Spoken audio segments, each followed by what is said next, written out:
بسم اللہ الرحمن الرحیم۔ السلام علیکم ورحمۃ اللہ وبرکاتہ۔ میرے عزیز طلباء و طالبات، میں امید کرتی ہوں آپ سب خیریت سے ہوں گے۔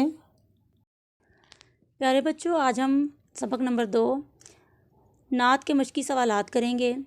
سوال نمبر 5 ہے، نعت کے پہلے بند کا مفہوم آسان الفاظ میں بتائیں۔ بند نمبر 1 ہے، اللہ نے اپنی رحمت سے ایک چاند عرب میں چمکایا، کیا خوب کرشمہ قدرت کا دنیا والوں کو دکھلایا۔ اس چاند کا نام محمد صلی اللہ علیہ وآلہ وسلم ہے، کتنا میٹھا کیسا پیارا، اس نام سے ہے دنیا روشن، اس نام سے ہے جگ اجیارا۔ جیسا کہ بند آپ کے سامنے ہے، اس بند کا آسان مفہوم پوچھا گیا ہے، تو اس بند کا آسان مفہوم یہ ہے کہ اس بند میں شاعر کہتا ہے کہ اللہ تعالیٰ نے اپنی رحمت سے عرب شہر میں ایک چاند چمکایا اور دنیا والوں کو اپنی قدرت کا کرشمہ دکھایا۔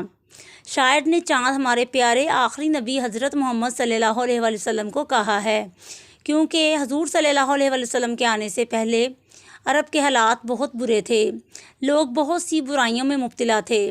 آپ صلی اللہ علیہ وآلہ وسلم کے آنے سے عرب کی حالت بدل گئی، آپ صلی اللہ علیہ وسلم کے نور سے عرب چمک اٹھا، الغرض آپ صلی اللہ علیہ وآلہ وسلم کے نام سے ہی یہ دنیا روشن و منور ہے۔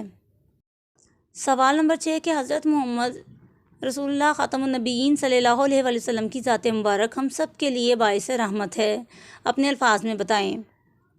تو عزیز طلباء و طالبات، اس سوال کا جواب یہ ہے کہ حضرت محمد رسول اللہ خاتم النبیین صلی اللہ علیہ وآلہ وسلم کی ذات مبارک ہم سب کے لیے باعث رحمت ہے، کیونکہ اللہ تعالیٰ نے آپ صلی اللہ علیہ وآلہ وسلم کو تمام جہانوں کے لیے رحمت بنا کر بھیجا۔ قرآن پاک میں بھی ارشاد ہوتا ہے کہ اور ہم نے آپ صلی اللہ علیہ وآلہ وسلم کو تمام جہانوں کے لیے رحمت بنا کر بھیجا ہے۔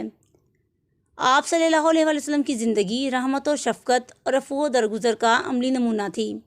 نبی کریم صلی اللہ علیہ وآلہ وسلم نہ صرف انسانوں بلکہ بے زبان جانوروں پر بھی بہت مہربان تھے، حتیٰ کہ آپ صلی اللہ علیہ وآلہ وسلم اپنے دشمنوں کے ساتھ بھی مہربانی و شفقت سے پیش آتے تھے۔ دشمن بھی آپ صلی اللہ علیہ وآلہ وسلم کے اعلیٰ اخلاق کا اعتراف کرتے تھے۔ میں امید کرتی ہوں عزیز طلباء و طالبات، آپ کو سوال نمبر 5 اور 6 کی اچھے طریقے سے سمجھ آ چکی ہوگی۔ تمام طلباء اس کو ذہن نشین کریں اور یاد کر کے لکھیں۔ شکریہ۔